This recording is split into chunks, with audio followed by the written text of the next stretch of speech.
Variety snack. നമ്മളെ ചാനലും variety, നമ്മളെ സ്നാക്കും വെറൈറ്റി ആണ് അല്ലേ?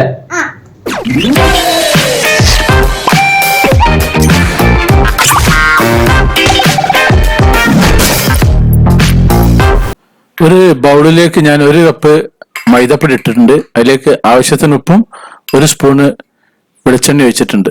ഇത് ആവശ്യത്തിന് വെള്ളം പാർന്നിട്ട് നമ്മുടെ പൊറാട്ടക്ക് കുഴക്കുന്ന അതേ രൂപത്തിൽ കുഴക്കുക. അധികം ലൂസ് ആവരുത്, അധികം ടൈറ്റ് ആവാത്ത ഒരു മോഡലിൽ രണ്ട് കുഴച്ച് വെക്കുക. ഒരു കോഴിമുട്ട ഉണ്ടെങ്കിൽ കുറച്ചുകൂടി ഉത്തമമാണ്. ഞാൻ ഇപ്പോൾ കോഴിമുട്ട ഇട്ടിട്ടില്ല, അത് അടച്ചു വെക്കുന്നുണ്ട്. ഞാൻ ഇപ്പൊ 1 മണിക്കൂർ കഴിഞ്ഞിട്ട് ഞാൻ ഇതിനെ രണ്ടാമതൊന്ന് പരത്തി ഒരു വേറെ സ്റ്റൈലിലാക്കാൻ പോവാണ്. അപ്പൊ അതൊന്ന് നമുക്കൊന്ന് കാണാം. ഞാൻ മൈദപ്പൊടി കൊണ്ട് തന്നെയാണ് ഇതിനെ, PVC പൈപ്പ് കൊണ്ടാണ് ഇത് പരത്തിയിട്ടുള്ളത്. ഇനി ഇതിന്റെ മുകളിൽ ഞാൻ സ്വല്പം മൈദപ്പൊടി പരട്ടിയിട്ട് കംപ്ലീറ്റ് കൈകൊണ്ടൊന്ന് ഇതാക്കിയിട്ടുണ്ട്. ഇനി നമ്മളെ സൈഡൊക്കെ ഒന്ന് റെഡിയാക്കി ഒരു സ്ക്വയർ രൂപത്തിൽ അങ്ങോട്ട് ഇതാക്കി വെച്ചാണ്. ഇനി ഞാൻ വീണ്ടും ഒന്നുകൂടി എൻ്റെ ടോപ്പിൽ ഇപ്പോൾ മറ്റേ മൈദപ്പൊടി ഇട്ടിട്ടുണ്ട്. ഞാനൊന്ന് കട്ട് ചെയ്തിട്ടുണ്ട്. ഇനി ഞാൻ എൻ്റെ മടക്കുന്ന സ്റ്റൈലുണ്ടോളൂ. ഒന്നിങ്ങനെ മടക്കി, പിന്നെ ഇതേപോലെ മടക്കി, പിന്നെ ഇങ്ങോട്ടേക്ക് മടക്കി, പിന്നെ വീണ്ടും ഒന്ന് മടക്കി, വീണ്ടും മടക്കി ഒരു 15 മിനിറ്റ് വീണ്ടും ഞാൻ റെസ്റ്റ് ചെയ്യാൻ വെക്കാൻ പോവാണ്. ഇതിൽ ഫില്ല് ചെയ്യാനുള്ള മസാല ഞാൻ സമൂസ മസാലയാണ് ഉള്ളത്, അതാണ് ഇത് ഉണ്ടാക്കിയിട്ടുള്ളത്. അതിന്റെ ലിങ്ക് ഞാൻ ഇതിൽ ഇടുന്നുണ്ട്, സമൂസന്റെ. അപ്പൊ ഏകദേശം ഒരു 15 മിനിറ്റ് കഴിഞ്ഞിട്ട് ഞാൻ ഇതിനെ ഒന്ന് പകുതി കട്ട് ചെയ്തിട്ട് വീണ്ടും അടുത്ത നേരത്തെ ചെയ്ത അതേപോലത്തെ ഒരു പരത്തൽ പ്രക്രിയ ചെയ്യാൻ പോവാണ്.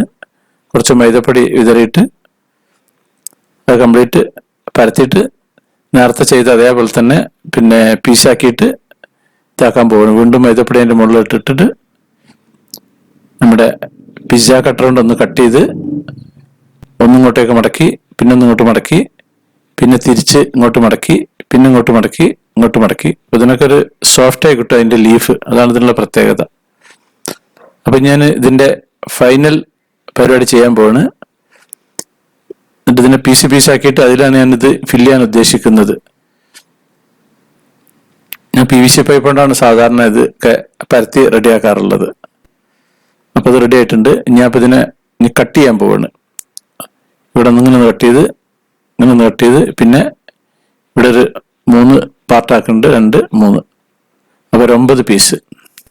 ഇനി അതിൽ ഫില്ല് ചെയ്യാൻ പോവാണ്. ഇതിന്റെ സെന്ററിൽ മസാല വെച്ചിട്ട് 2 കോർണർ ഇതേപോലെ ഒന്ന് വലിച്ചു നീട്ടുക.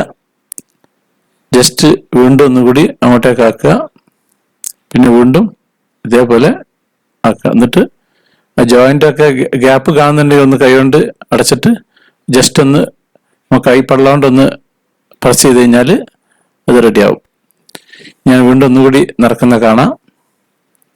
അധികം മസാല ഇതിലുണ്ട്. അധികം മസാല ഇതിങ്ങനെ പ്രൊജക്റ്റ് ചെയ്ത് നിൽക്കും, പിന്നെ അതിൽ സാധനം പുറത്തേക്ക് തള്ളി നിൽക്കും. അപ്പൊ ഇതേപോലെ കോർണർ ആക്കിയിട്ട് തിരിച്ചങ്ങോട്ട് വെക്കുക, തിരിച്ചങ്ങോട്ട് വെക്കുക. ഇത് എണ്ണ ചൂടാക്കി നേരിട്ടിട്ട് നമുക്കിത് കംപ്ലീറ്റ് പൊരിച്ചെടുക്കാം. ഇതാണ് സംഭവമൊക്കെ റെഡി ആയിട്ടുണ്ട്. ഇനി ഞാൻ നല്ല ചൂടുള്ള എണ്ണ ഒന്ന് ചൂട് കുറച്ചിട്ട് എല്ലാതും അതിലേക്ക് ഇടുന്നുണ്ട്. ആദ്യം ആ മടക്കം വന്ന ഭാഗം താഴേക്ക് ഇടണം. പിന്നെ അത് കഴിഞ്ഞൊന്ന് ചൂടായി കഴിഞ്ഞ ശേഷം പിന്നെ പുറത്തേ കൂടെയൊക്കെ എണ്ണ തെറിപ്പിക്കുക. മുങ്ങി നിൽക്കണം എന്നില്ല. ഇനി ഇതൊന്ന് തിരിച്ചിടുക എല്ലാ ഭാഗവും. പെട്ടെന്ന് തന്നെ ഇത് വെന്ത് കിട്ടും. ഇതിന് പിന്നെ മൈദപ്പൊടിന് ലീഫ് നല്ല സോഫ്റ്റ് ആയിട്ടുണ്ടാവും. നമ്മൾ കുഴക്കുന്ന സമയത്ത് ഒരു കോഴിമുട്ടയും കൂടി കൂട്ടുകയാണെങ്കിൽ ഒന്നുകൂടി സോഫ്റ്റ് ഉണ്ടാവും. അപ്പോൾ ഇത് ഞാൻ ഇങ്ങോട്ട് കോരി പുറത്തേക്ക് എടുക്കുകയാണ്.